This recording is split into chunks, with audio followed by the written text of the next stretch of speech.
Fala, trilheiros, tudo bem com vocês? Na aula de hoje analisaremos os temas da tipicidade material e formal. Vamos juntos?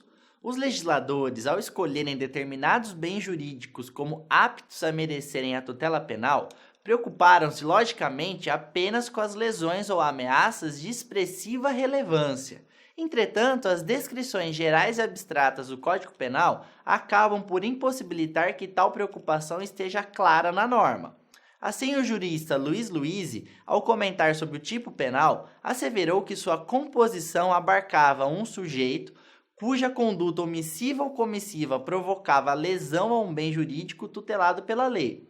Assim, o princípio da insignificância qualifica a referida lesão, de modo a autorizar que a punição penal somente recaia sobre o agente quando houver relevância na conduta ou no resultado dessa conduta. Nos demais casos, tem-se que a própria tipicidade não foi caracterizada, inexistindo, por conseguinte, o binômio delito e criminoso.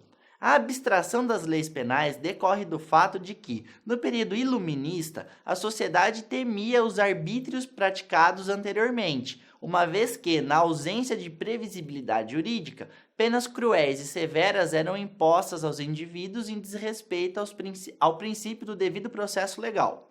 Para solucionar o problema da imprevisibilidade, inúmeros sistemas jurídicos codificaram suas leis e, dessa forma, o princípio da estrita legalidade tornou-se matriz axiológica dos magistrados do período.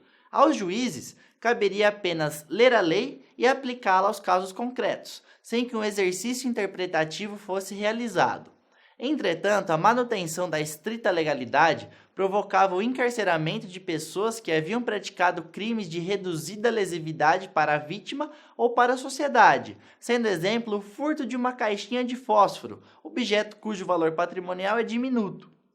Dessa forma, o princípio da insignificância é estruturado como uma forma de interpretação restritiva do tipo penal, de modo a evitar que ele alcance condutas ou resultados irrelevantes, dividindo o tipo em dois elementos estruturais, quais sejam a tipicidade material e a tipicidade formal. A tipicidade formal ocorre quando a conduta praticada pelo agente adequa-se com perfeição à descrição abstrata prevista no ordenamento penal.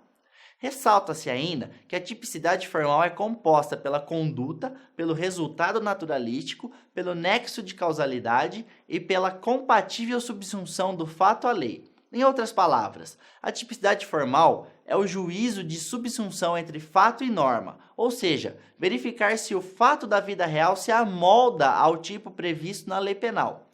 Como exemplo, temos que o ato de subtrair uma garrafinha de água vazia se adequa à descrição do furto. Por outro lado, entende-se por tipicidade material a existência de um caráter danoso aos bens jurídicos tutelados pela norma. De acordo com Magalhães Noronha, crimes é a conduta humana que lesa ou expõe a perigo um bem jurídico protegido pela lei penal. Assim, temos que a tipicidade material é a lesão ou perigo de lesão ao bem jurídico protegido pela lei penal. Como exemplo, temos que o furto de uma garrafinha vazia não ofende o patrimônio da vítima, não podendo tal conduta sequer ser denominada de furto para fins penais.